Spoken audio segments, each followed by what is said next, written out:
Hello, I'm Jacob. You are watching the Prepper's Bunker Outdoors, and in today's installment of Budget, Bushcraft, and Survival, we are going to look at the iconic Ontario 499 Pilot's Survival Knife.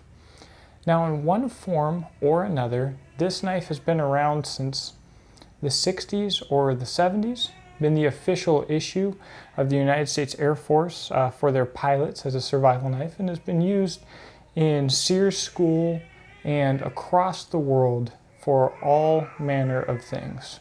It's often referred to as the bolt knife due to its unique pommel. This knife can currently be had on Amazon or at Walmart for about $30.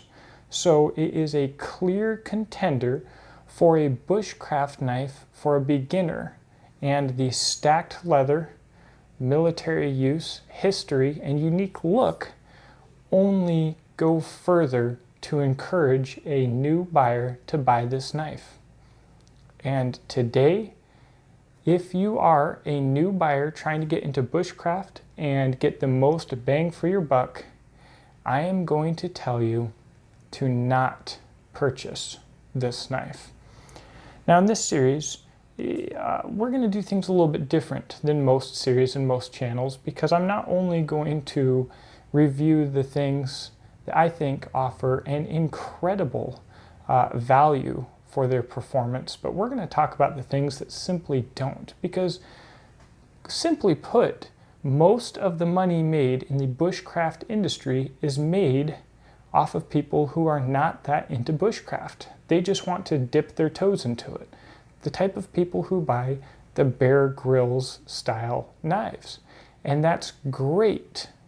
But since that's where most of the money of this industry goes, it's also the most dangerous place to be, because it's where the most marketing exists and where most of the junk exists waiting to take advantage of the unsuspecting new bushcrafter.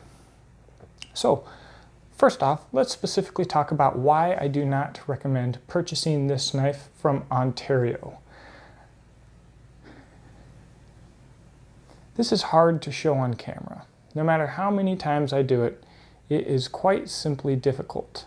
But that is an exceptionally thick edge, and if you look at the guard, it's not straight.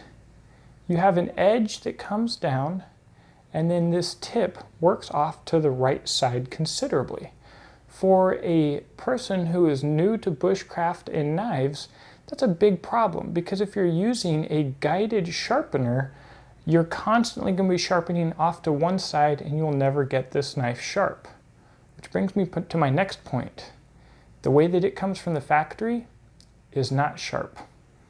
Not at all. It's quite honestly not even close to sharp. Let's see if I've got a piece of paper handy, since I actually was not entirely prepared for this part of the video. This knife is cut nothing ever not sharp in the least. Now, someone might be encouraged, regardless of this fact, to still purchase this knife, because it actually comes as a package, which is very nice, especially for a new buyer. You get a cool sheath. A lot of people hate it. I don't. I think it's pretty neat. And it comes with a sharpening stone. They all do. Very coarse sharpening stone. The problem is, to go back to edge thickness and edge straightness,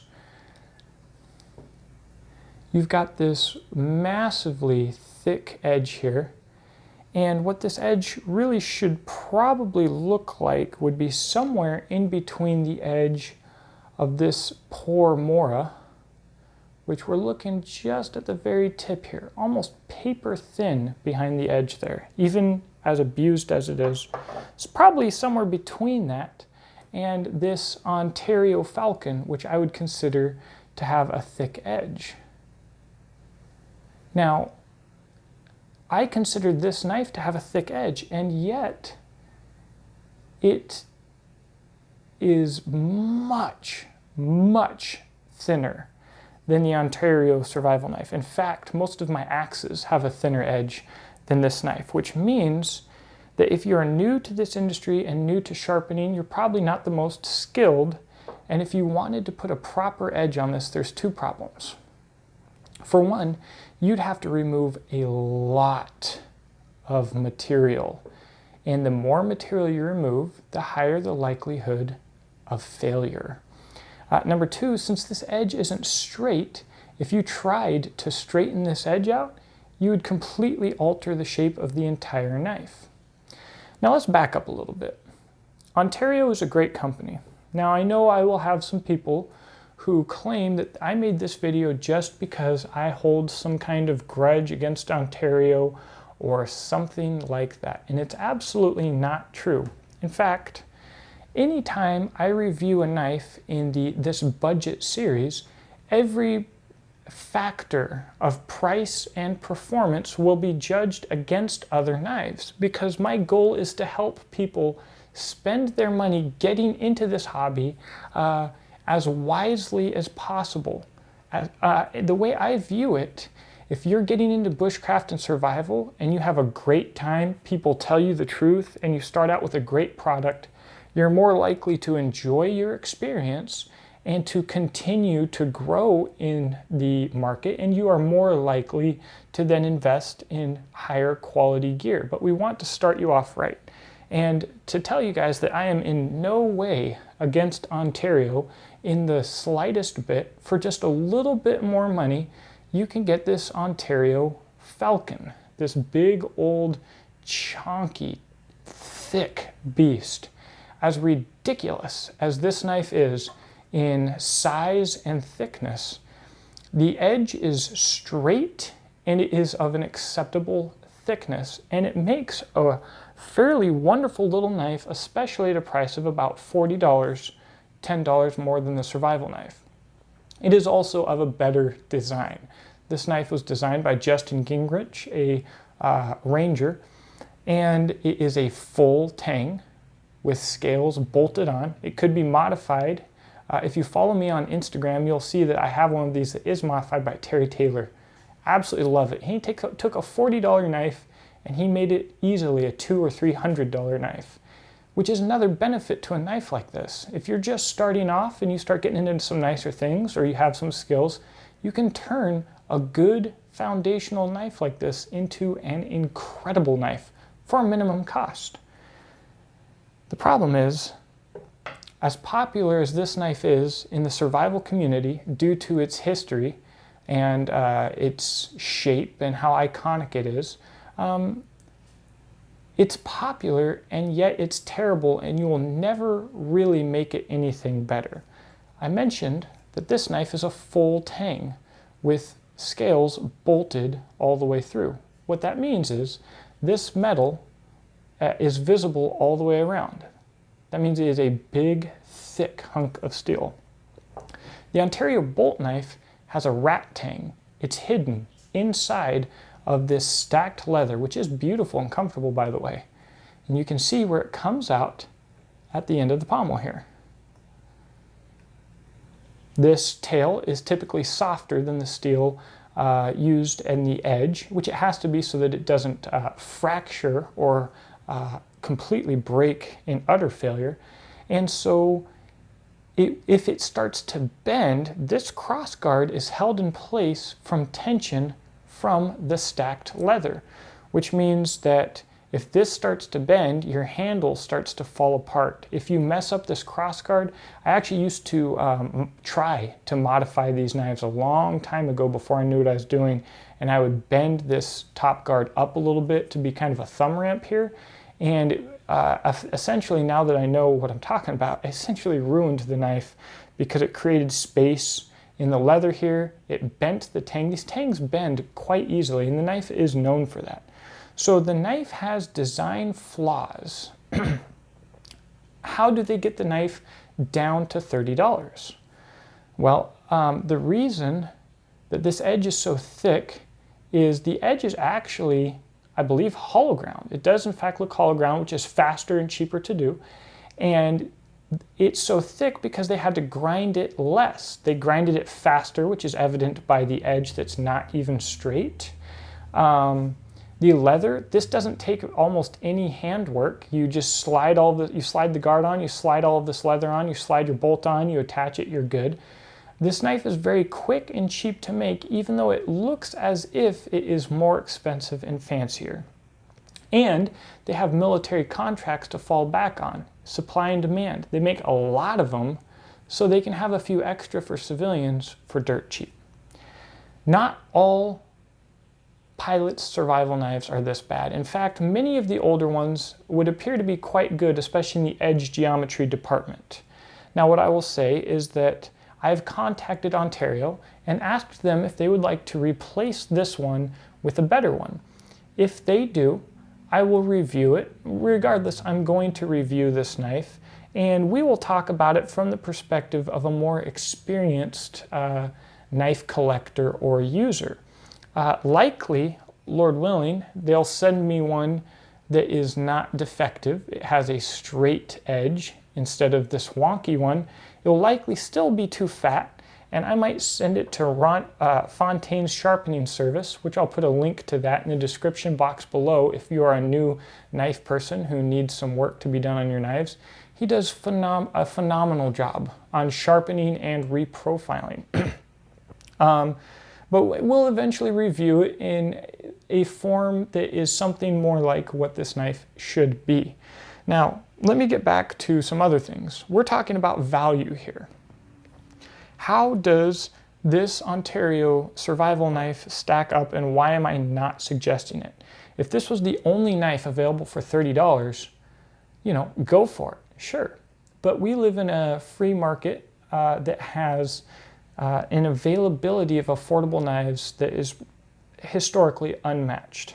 So again, I already talked about this. It's about $10 more. The Ontario Falcon. It's made by the same company.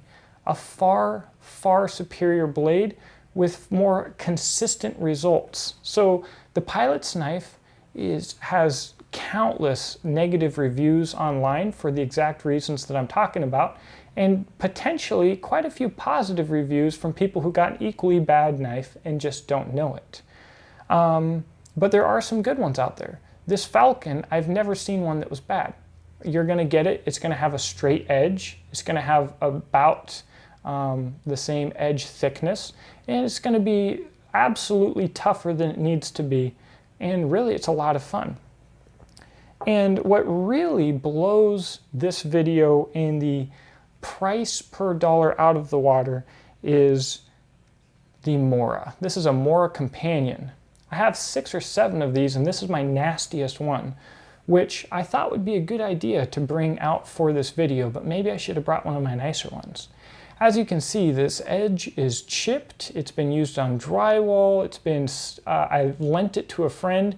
Loaning a knife to a friend is always a bad idea. He stuck it right into a can of corn. That's okay, I don't mind. Like, honestly, I don't care. I paid $8 each for these knives. Shipped. $8. I think they typically run about 12. They're made in Sweden. The quality is absolutely fantastic.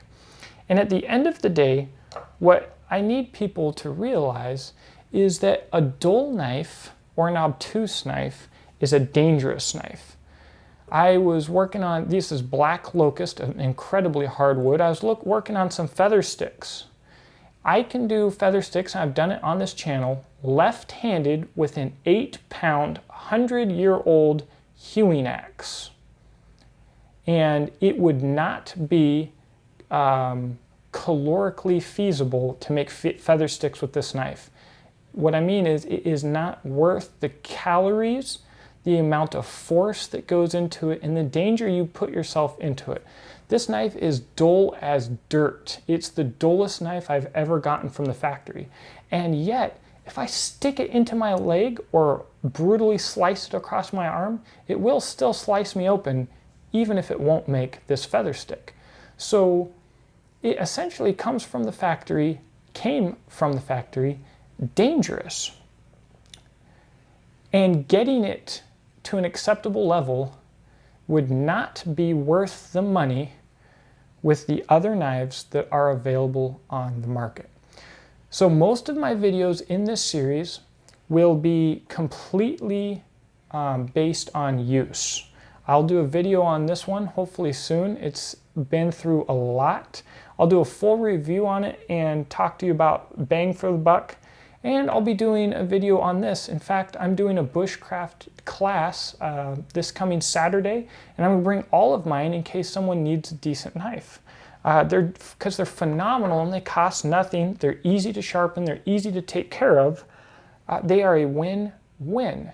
So we'll be doing all of the videos that we do will be use videos, except for the fail videos. And I'm sorry to say that due to the inconsistency in the quality of the product that you will receive, regardless of the price and the package, which is fantastic and beautiful, I have to say that for a new bushcrafter or a new survivalist just getting into this genre, the Ontario Pilot Survival Knife is a fail.